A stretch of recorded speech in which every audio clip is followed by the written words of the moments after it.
দর্শক, আপনারা দেখছেন এই মুহূর্তে শাহবাগ প্রাঙ্গণে আমরা দেখছি যে ইসলামী ছাত্র শিবিরের যেই মানববন্ধন সেটি কিন্তু দেখছি। ভারতে যেই ইসলাম বিরোধী যে ওয়াকফ বিল পাশ করেছে তার প্রতিবাদে এই মুহূর্তে আমরা দেখছি যে মানববন্ধনে ইসলামী ছাত্র শিবিরের নেতৃবৃন্দরা বক্তব্য দিচ্ছেন। এই 450 বছর মুসলমানদের অবদানকে তারা অস্বীকার করে তারা প্রতিটি 2019 সালে নাগরিকত্ব সংশোধন আইন নামে তারা আইন পাস করে মুসলমানদের নাগরিকত্বহীন করার চেষ্টা করা হচ্ছে। তাদের দেশে প্রত্যেক দেশের শরণার্থীরা তারা নাগরিকত্ব পাবে, শুধুমাত্র মুসলিম পরিচয় ধারণ করলে তারা নাগরিকত্ব পাবে না, সে ধরনের আইন তারা করেছে। ভারত এমন একটি রাষ্ট্র যেখানে হিজাব করার কারণে তাদেরকে হত্যার শিকার হয়েছে। এমনকি কোরবানির সময় গরু জবাই করার কারণে মুসলমানদেরকে পিটিয়ে পিটিয়ে হত্যা করা হয়েছে, কাশ্মীরে হত্যা করা হয়েছে। আমি যেটা বলতে চাচ্ছি, ভারতের জনগণ এবং ভারতের দেশের প্রতি আমাদের কোনো অভিযোগ নেই, কিন্তু যারা শাসক গোষ্ঠী রয়েছে তারা পরিকল্পিতভাবে ইসলামের বিরুদ্ধে, মুসলমানদের বিরুদ্ধে তারা কাজ করছে। আমরা দেখছি ভারতের জনগণ যখন বিজেপি সরকারের বিরুদ্ধে ঘুষে উঠছে তখন সেটাকে ভিন্নতাকে প্রবাহিত করার জন্য তারা ওয়াকফ বিল, যেটা মুসলমানদের ধর্মীয় অনুভূতিতে আঘাত হলে সেরকম একটা আইন পাশ করেছে। আমরা বলতে চাই এই বিতর্কিত আইন অতি দ্রুত সময়ের মধ্যে বাদ দিতে হবে এবং পাশাপাশি বাংলাদেশ সরকার, ইন্টেরিয়র গভর্নমেন্ট সহ সারা পৃথিবীর মুসলিম দেশকে আমরা আহ্বান করি এই বিতর্কিত আইনের বিরুদ্ধে আপনারা সোচ্চার হন এবং ভারতকে বাধ্য করুন এই আইনটা পরিহার করার জন্য। সবাইকে ধন্যবাদ জানিয়ে আমার কথা শেষ করছি। আসসালামু আলাইকুম ওয়া রাহমাতুল্লাহ।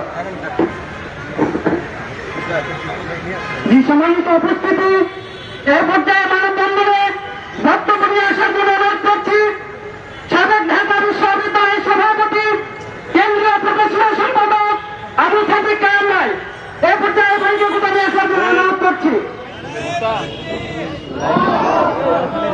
أعوذ بالله من الشيطان الرجيم بسم الله الرحمن الرحيم বাংলাদেশ ইসলামী ছাত্র শিবির ঢাকা মহানগরের উদ্যোগে ভারতের মুসলিম স্বার্থবিরোধী ওয়াকফ চুক্তি পাশের প্রতিবাদে আজকে মানববন্ধনে উপস্থিত বিপ্লবী ছাত্র জনতা, সম্মানিত সাংবাদিকবৃন্দ, আসসালামু আলাইকুম ওয়া রাহমাতুল্লাহি ওয়া বারাকাতুহু। প্রিয় ছাত্র জনতা, আপনারা জানেন মধ্যপ্রাচ্যের ক্যান্সার হল ইসরায়েলি জায়নিস্টরা, আর আমাদের এই দক্ষিণ এশিয়ার ক্যান্সার হল ভারতের উগ্র হিন্দুত্ববাদীরা। আমাদের এই দক্ষিণ এশিয়ার ক্যান্সার হল গুজরাটের কসাইরা। আপনারা জানেন 1947 সালে আমাদের এরকম মহাদেশ ভারত ভাগ হয়েছিল। যখন ভারত ভাগ হয়েছিল, ভারতের যে মুসলমান ছিল সেই মুসলমানদেরকে ভারতের উগ্র হিন্দুত্ববাদীরা নির্মমভাবে তাদেরকে শহীদ করেছিল, তাদেরকে তাদের ঘর বাড়ি থেকে তাদেরকে উৎখাত করেছিল। আমাদের অসংখ্য মুসলমান ভাই বোনরা তারা নির্বাসিত হয়েছিল এবং পরবর্তীতে অনেকগুলো সাম্প্রদায়িক দাঙ্গা লাগানো হয়েছে। আপনারা জানেন 1984 সালে শিখরা দাঙ্গা লাগিয়েছিল এবং সেই দাঙ্গার মাধ্যমে আমাদের মুসলমান ভাই বোনদেরকে ভারতের মধ্যে তারা কুচকাটা করেছিল। 2002 সালে এই গুজরাটের কসাইরা, উগ্র হিন্দুত্ববাদীরা আমাদের মুসলমান ভাই বোনদেরকে নির্মমভাবে তারা হত্যা করেছিল, শহীদ করেছিল। এবং অসংখ্য ঘটনা আমরা দেখতে পেয়েছি। আমাদের ভারতে যারা আমাদের মুসলিম বোনেরা আছে তারা হিজাব করতে পারে না, হিজাব করে তাদের স্কুলে যাওয়ার কারণে, কলেজে যাওয়ার কারণে তাদেরকে বিভিন্নভাবে হেনস্থা করা হয়। আমরা দেখতে পেয়েছি আমাদের মুসলমানরা ভারতের মধ্যে গরু জবাই করার কারণে, গরু খাওয়ার কারণে তারা মদ মন্ত্রীর শিকার হয়েছে। তাদেরকে প্রকাশ্যে দিনের বেলায় তাদেরকে গণপিটুনি দিয়ে হত্যা করা হয়েছে। এবং ভারতের যারা সুশীল সমাজের যারা প্রতিনিধি আছে, যারা বুদ্ধিজীবীরা আছে, তারা এই ধরনের হত্যাকাণ্ডগুলোকে বৈধতা দিয়েছে, যেটা পৃথিবীর ইতিহাসে সবচেয়ে ন্যাক্কারজনক ঘটনা।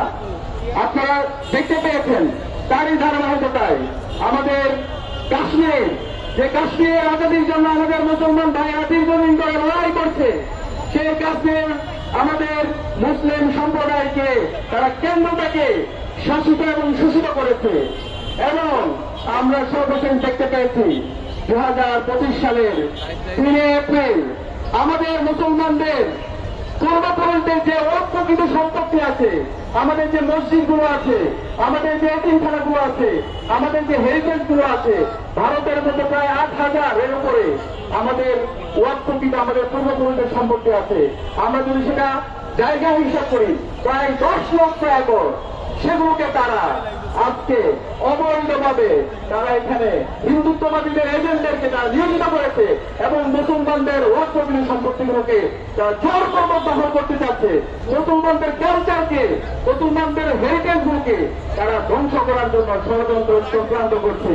আমরা মোদীকে সতর্ক করতে চাই, আমরা ভারতীয় হিন্দুত্ববাদীদেরকে সতর্ক করতে চাই, তোমরা সাবধান হয়ে যাও।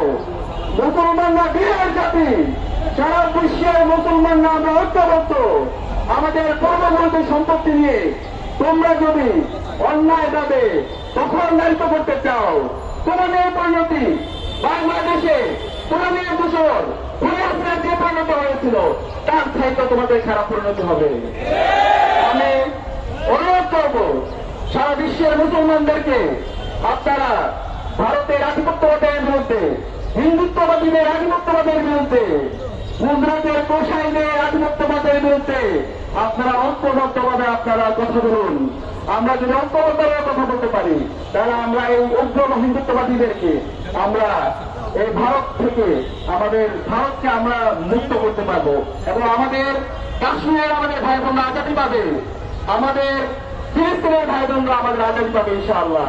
সেই কারণে আমি সবাইকে অনুরোধ করবো আমরা ঐক্যবদ্ধের সাথে সকল অন্যায়ের, সকল জুলুমের আমরা প্রতিবাদ করব এবং এর পাশাপাশি আমরা বলতে চাই, গুজরাটের গোসাইকে বলতে চাই, তোমরা বাংলাদেশের গণহত্যাকারী, শিশু হত্যাকারী খুনি হাসিনাকে তোমরা জায়গা দিয়েছ এবং তোমাদের যে মিডিয়া আছে সেই মিডিয়ায় ক্রমাগতভাবে তোমরা বাংলাদেশের বিরুদ্ধে বিভিন্ন ধরনের অপপ্রচার চালাচ্ছ।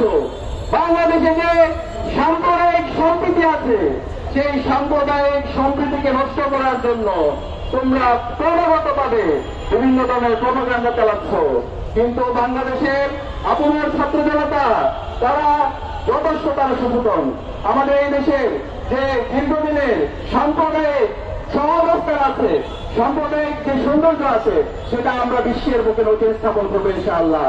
আমি বাংলাদেশের সকল ধর্মাবলম্বী হিন্দু, বৌদ্ধ, চাকমা, মারমা, ত্রিপুরা, রাখাইন, মুসলমান সহ আমরা যারা আছি আমরা ঐক্যবদ্ধভাবে এই ভারতের আধিপত্যবাদের বিরুদ্ধে, বাংলাদেশের প্রসারের বিরুদ্ধে, হিন্দুত্ববাদীদের বিরুদ্ধে কথা বলার জন্য আহ্বান জানাচ্ছি এবং যে বিতর্কিত ওয়াক্ফ চুক্তি করা হয়েছে সেটাকে বাতিল করার জন্য আহ্বান জানিয়ে আমি আমার কথা এখানে শেষ করছি।